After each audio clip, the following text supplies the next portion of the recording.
सूरह बकरा में इरशाद होता है कि अल्लाह हमें हमारी जान माल से आजमाएगा, भूख से, खौफ से, मर्ज मौत से भी आजमाइश करेगा।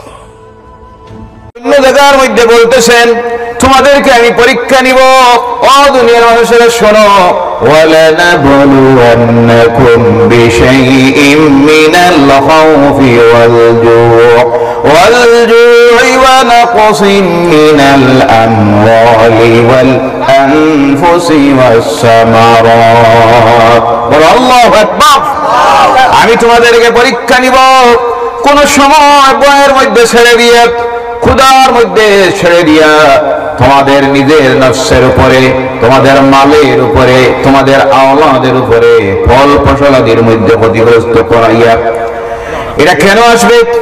এক নম্বরে পরীক্ষা নিবেন ঈমানকে মজবুত করানোর জন্য। দুই নম্বরে আল্লাহ রাব্বুল আলামিন এই মুসিবত মুনাজাবাত দিবে আমরা আল্লাহর দিকে ফিরে আসার জন্য। কার দিকে?